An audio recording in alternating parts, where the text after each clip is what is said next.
Sir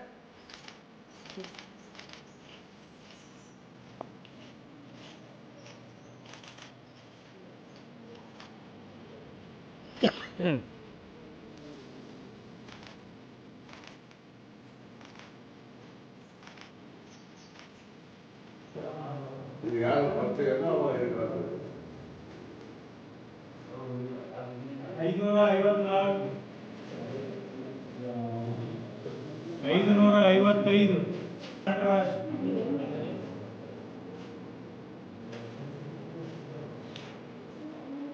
55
ಬೆಳಿಗ್ಗೆ ಎದ್ದ ತಕ್ಷಣ ಈಶ್ವರ ಪೂಜೆ ಮಾಡಿಕೊಂಡು ನಾನು ಮತ ಹಾಕಲಿಕ್ಕೆ ಅಂದರೆ ನನ್ನ ಹಕ್ಕು, ನನ್ನ ಮತ ನನ್ನ ಹಕ್ಕು ಅಂದ್ಕೊಂಡು ಹಾಕ್ಲಿಕ್ಕೆ ಬಂದಿದ್ದೆ.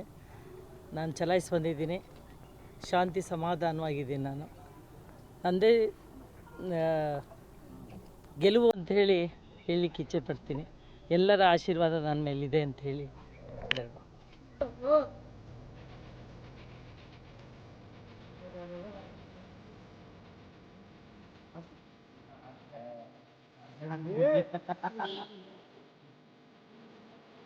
ಮೊದಲ ಬಾರಿಗೆ ನನ್ನ ಮೊಮ್ಮಕ್ಕಳು ಭಾರತೀಯ ಜನತಾ ಪಕ್ಷದ ಕಮಲ ಅವರಿಗೆ ಮತವನ್ನು ಚಲಾಯಿಸಿ, ನಾನು ಕೂಡ ಮತವನ್ನು ಚಲಾಯಿಸಿ, ಒಟ್ಟು ನಮ್ಮ ಕುಟುಂಬವೇ ಭಾರತೀಯ ಜನತಾ ಪಕ್ಷಕ್ಕೆ ಮಗ, ಸೊಸೆ, ತಂಗಿ ಯಜಮಾನರು ಎಲ್ಲರೂ ಕೂಡ ಓಟ್ ಹಾಕಿ ಬಂದಿದ್ವಿ. ಬಹುಶಃ ನಮಗೆ ಎಲ್ಲ ಕಡೆಯೂ ಕೂಡ ಚೆನ್ನಾಗಿ ಮತದಾನ ಆಗ್ತದೆ. 8 ಕ್ಷೇತ್ರದಲ್ಲೂ ಕೂಡ ಹೆಚ್ಚು ಮತದಾನ ಆಗಿ ಅತಿ ಹೆಚ್ಚಿನ ಮತದಿಂದ ಗಾಯತ್ರಿ ಸಿದ್ದೇಶ್ವರ್ ಜಯಭೇರಿ ಹೇಳ್ತಾರೆ. 3ನೇ ಬಾರಿ ಪ್ರಧಾನಮಂತ್ರಿಯಾಗಿ ನರೇಂದ್ರ ಮೋದಿ ಆಗ್ತಾರೆ. ಎಷ್ಟು ಲೀಡ್ ಬರುತ್ತೆ ಅಂತ ನಿಮ್ಮ ಸಾಯಂಕಾಲ ಹೇಳ್ತೀನಿ. ಲೀಡೆಲ್ಲ ಅಡ್ಡಾಡಿ ಸಾಯಂಕಾಲ ಇನ್ನು ಫಸ್ಟ್ ನಾನು ಹಾಕಿದ್ದೀನಿ 55-56 ಓಟುಗಳು ಆಗಿದ್ದಾವೆ. ಇದ್ರ ಮೇಲೆ ಲೀಡಲ್ಲ, ಒಟ್ಟಿನಲ್ಲಿ ಹೆಚ್ಚು ಮತದಲ್ಲಿ ಗೆಲ್ತೀನಿ, ಅಷ್ಟಂತೂ ವಿಶ್ವಾಸ ಇದೆ. ಅಜ್ಜಿಗೆ ಫಸ್ಟ್ ಟೈಮ್ ವೋಟ್ ಹಾಕ್ತಿರೋದು. ಆಲ್ ದ ಬೆಸ್ಟ್ ಹೇಳ್ತೀನಿ. ಗೆಲ್ತಾರೆ 100%. ಫಸ್ಟ್ ಟೈಮ್ ವೋಟ್ ಮಾಡಿದ್ರು ಈಗ ಮೋದಿ ಹೇಳಮ್ಮ. ಫಸ್ಟ್ ಟೈಮ್ ವೋಟ್ ಮಾಡಿದ್ದು ಚೆನ್ನಾಗಿ ಅನಿಸ್ತು.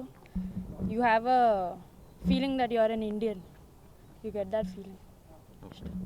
ಅಮೇರಿಕದಿಂದ ಬಂದು ನಂಬರ್ 1 BJP ವೋಟ್ ಮಾಡಿ ಅಜ್ಜಿಗೆ ವೋಟ್ ಮಾಡಿದೆ. ತುಂಬ ಚೆನ್ನಾಗಿ ಅನಿಸ್ತು. ಇಂಡಿಯನ್ ಸಿಟಿಸನ್ ಇನ್ ಡ್ಯೂಟಿ ವೋಟ್ ಮಾಡೋಕ್ಕೆ. ಪ್ರತಿಯೊಬ್ಬರು ವೋಟ್ ಮಾಡೋಕ್ಕಂತ ಹೇಳಿ ಎಲ್ಲರೂ ವೋಟ್ ಮಾಡಿರಿ. Number 1 BJP.